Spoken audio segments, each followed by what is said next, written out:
Gold එහෙම නැත්නම් රත්තරන්. අපි අපගේ ජීවිතවල අමාරුම කාලවලදී විශ්වාස කරන එකම ලෝහය. ශ්‍රී ලංකාවේ පසුගිය සතියේ ඒ කම්පන සහගත ඉහළම අගයක් දක්වා වැඩි වුණා. පසුව එය හදිස්සියෙම පහත වැටුණා. ඇයි මේක වුනේ? මේ ඉහළ යාමට හේතු වී කුමක්ද? පහළ වැටීමට හේතු වී කුමක්ද? සහ රත්තරන් වලට ඊළඟට මොකද්ද වෙන්නේ යන්නේ?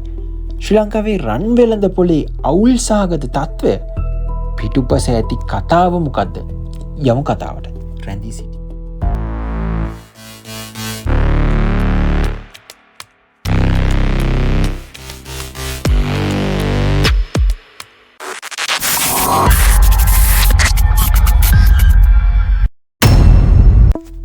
අයිඩියාබිම් වෙබ් වැඩිවිට 2025 ඔක්තෝබර් මුල් මාසයේදී කැරට් 22 රත්තරන් ග්‍රෑම් එකක් 40,500ක් වුණු අතර කැරට් 24 රත්තරන් ග්‍රෑම් එකක් 44,000 දක්වා ඉක්මවාලා ගියා.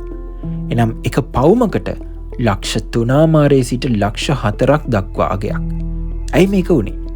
විද්වතුන් මේකට කරුණු 4ක් බලපාලා තියෙනවා කියලා සටහන් කරනවා. ඒවා තමයි අංක 1. ශ්‍රී ලංකාවේ රුපියල දුර්වල වීම. එනම් රත්තරන් ආනය කරන කට්ටියට වැඩි මුදලක් ලබා දී රත්තරන් ආනයනය කිරීමට සිද්ධ වෙලා තියෙනවා. ඔය දන්නවද රුපියල දුර්වල වීම කියන්නේ මොකක්ද කියලා? පසුගිය වසර කිහිපයක් ලංකාවේ ඉන්ෆ්ලේෂන් එකවත් උද්දමනයට හේතු වුණෙත් මේ රුපියල දුර්වල වීම නිසායි. ඒ කියන්නේ අපේ සල්ලි වල වටිනාකම ඩොලර් එකක වටිනාකමට වඩා අඩු වීම. උදාහරණයක් ගත්තොත් හිතන්න අද අපි රුපියල් 300ක් දීලා ඩොලර් එකක වටිනාකමින් යුතු භාණ්ඩයක් ගත්ත කියලා පිටරටින්. ඒත් හෙට ඒ භාණ්ඩයම අපිට රුපියල් 350ක් දීලා ගන්න වෙනවා. අන්න එතකොට තමයි රුපියලේ අගේ අඩු වෙන්නේ වැඩිපුර ගෙවීමෙන්. අංක 2. ගොඩක් ඉන්වෙස්ටර්ස්ලා ආරක්ෂිතවත්කම් වෙත යොමු වීම සමග ගෝලීය රන් මිල ඉහළ යෑම. ඒ කියන්නේ ආර්ථිකයේ නරක අතට හැරෙනු ඇතේ මිනිස්සු බය වෙනකොට ඔවුන් රත්තරන් මිලදී ගන්න. ඒක ආරක්ෂිත බැවින්. එම නිසා ගොඩක් ඉන්වෙස්ටර්ස්ලා මොනවද කරන්නේ? එකවර රත්තරන් වලට ආයෝජනය කරන්න පටන් ගන්නවා. ආයෝජකයන් වැඩි වෙනකොට මිලත් වැඩි වෙනවා. අංක 3 තමයි උද්දමනයේ හේතුවෙන් සාමාන්‍ය ජනතාවත් රත්තරන් මිලදී ගන්න පෙළඹීම. ඒකිනුත් මිල වැඩිවීමට පටන් ගත්තා.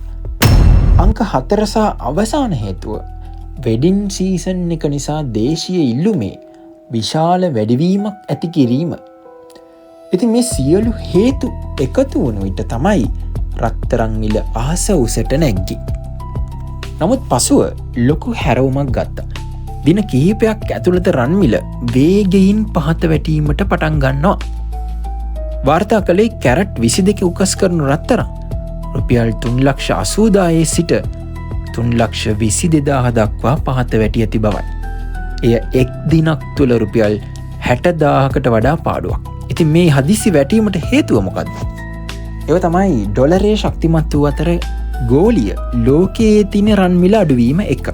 සහ දෙවනුව රුපියල තරමක් යථා තත්ත්වයට පත්වීම සහ ආනයන ලාභදායී වීම.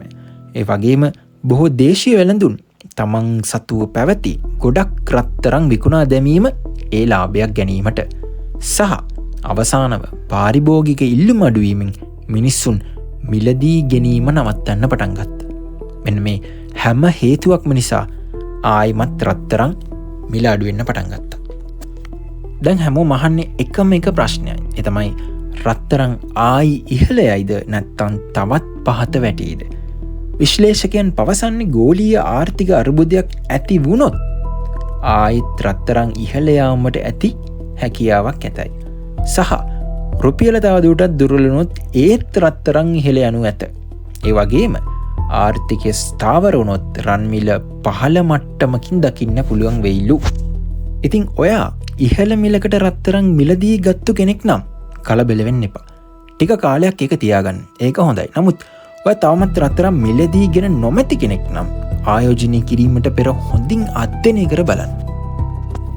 ඔන්න ඕක තමයි ඔක්තෝබර් මාසයේ ලංකාවේ රන් මිල ඉහළ යෑම සහ පහළ යෑම පිටිපස ඇති කතාව.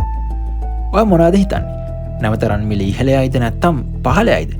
ඔයාගේ අදහස කමෙන්ට් කරගෙන යන්න. මේ වීඩියෝ එකේ ඔයා යම් දෙයක් දැනගත්තා නම් ලයික් සහ සබස්ක්‍රයිබ් කරන්න අමතක කරන්න එපා. තවත් වීඩියෝ එකින් යළි හමු.